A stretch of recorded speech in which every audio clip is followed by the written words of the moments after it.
The Midnight Goat Thief. A story adapted from Anak Foundation, brought to you by the Reading Parrot.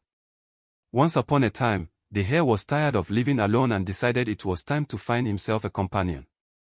He planned to journey to the neighboring village to meet his future in-laws. As was the custom, he needed someone to accompany him on this momentous occasion.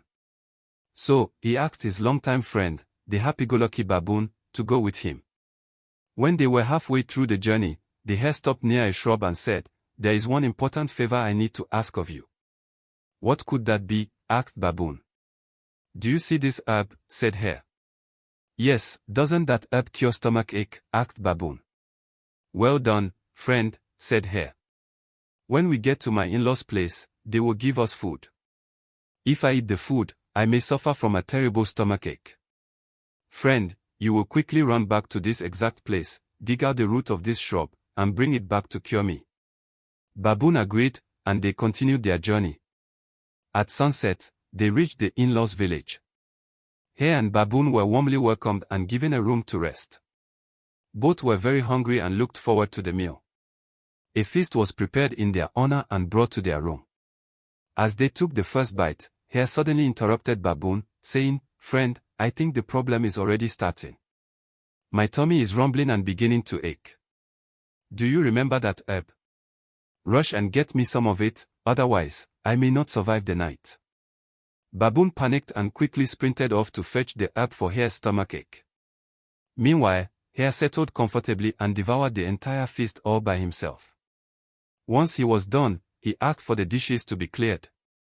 Soon, Baboon, huffing and puffing, tumbled back into the room with the herb.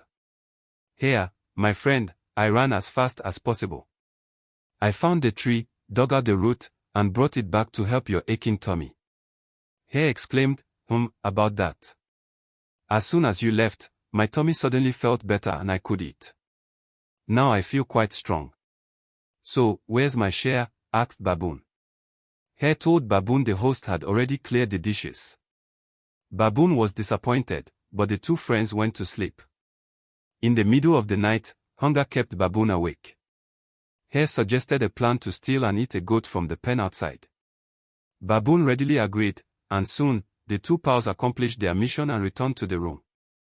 But lo and behold, while Baboon slept, Hare stealthily smeared him with the blood of the goat they had just eaten, which he had secretly brought back into the room. In the morning, the host woke up to find a goat missing. They questioned the two friends, who both denied the crime, until they saw Baboon stained with blood. He was apprehended and killed.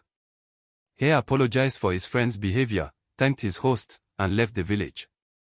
Meanwhile, Jacko, a friend of Baboon, received word of how Hare had tricked his friend and led him to death.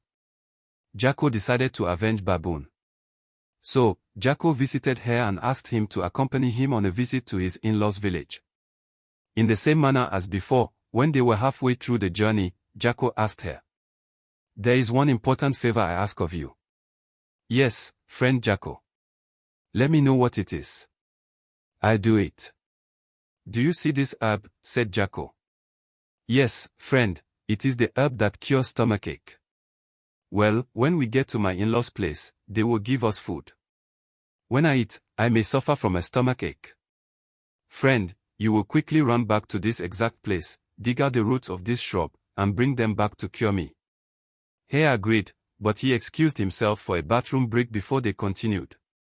Without Jacko noticing, Hare secretly dug up the shrub's roots and hid them away. They continued their journey, and at sunset, they reached Jacko's in-laws' place. As usual, the visitors were welcomed, given a room, and they rested. Soon, food was served. Again, in the middle of the night, Jacko woke Hare, explained the plan, and they killed and ate a goat. This time, Jacko secretly kept some blood on his hands to later smear on Hare while he slept. They retired, and Jacko waited for Hare to fall asleep. But Hare's eyes remained wide open. Jacko checked again and again, but Hare never closed his eyes, not for a single moment, until the sun came up. Soon, the animals burst into the room looking for the midnight goat thief. Jacko was caught, literally red-handed, with blood still on him. Hare had slept peacefully through the night, even though his eyes had never closed. Jacko was apprehended and killed for the crime. Moral of the story. In life, some people are so mischievous, and you should always be careful not to fall prey to them. Neither should you try to copy their ways because you may not have the same wit or advantages they do.